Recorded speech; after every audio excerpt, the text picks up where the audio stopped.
Scarlett Grace with Rebel News. I am here at Trent University in Peterborough, Ontario, and I want to tell you about what's going on here right now. Palestinian speakers are being brought into classrooms via Zoom to lecture students and are getting paid straight from union dues that come out of professors' publicly funded salaries.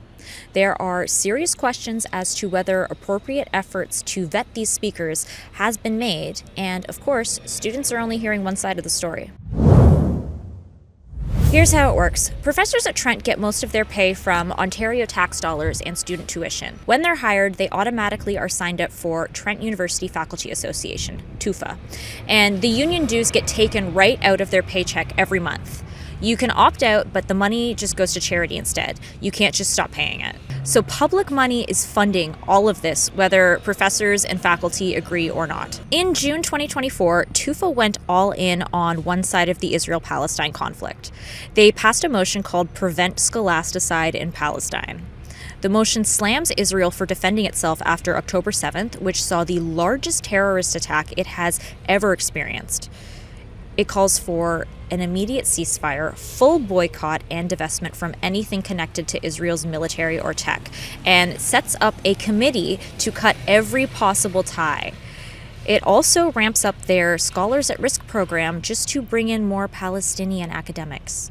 Since then, TUFA has been paying Palestinian scholars from Gaza and the West Bank $300 US dollars every time they Zoom into classes or campus events, and they are budgeting thousands more to do even more of these. But you have to wonder, how carefully are these speakers being checked? For example, back on February 6th of this year, the School of Environment hosted a Zoom talk by Mazin Koumsieh from Bethlehem University.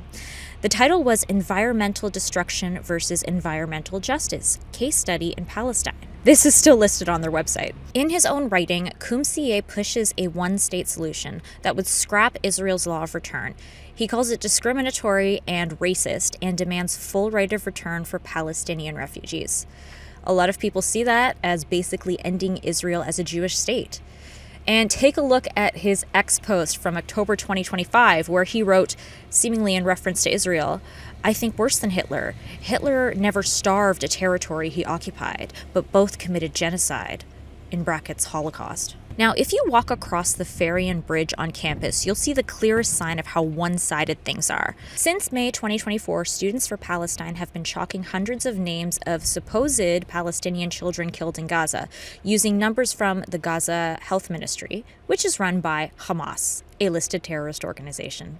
They even renamed the bridge to Rafa'at al-Arir, a guy who openly supported armed resistance, called October 7th legitimate and moral, and said the sexual violence reports were lies. But when someone chalked "release hostages" and a Star of David last August on the bridge, the student paper, the Arthur, called it vandalism and defacement. A few weeks later, the pro-Palestine groups wiped it out and said they'll continue to re-chalk every year now. And from what it looks like, because I just checked it out myself, it looks like every day. But here's the thing, 0 for the 1,200 people killed on October 7th. No names have been chalked, no vigils for the hostages, nothing. If you try and speak up for that side, it gets shut down or literally erased. So this isn't neutral free speech here at Trent University. It's taxpayer money paying for only one side of a really complicated issue with no balance and no transparency. Ontarians have every right to ask, why is public money being used like this? Especially when it's shaping our young people's minds and what our students are learning. If you stand against foreign terrorist influence in Canada, please visit deporthamas.com.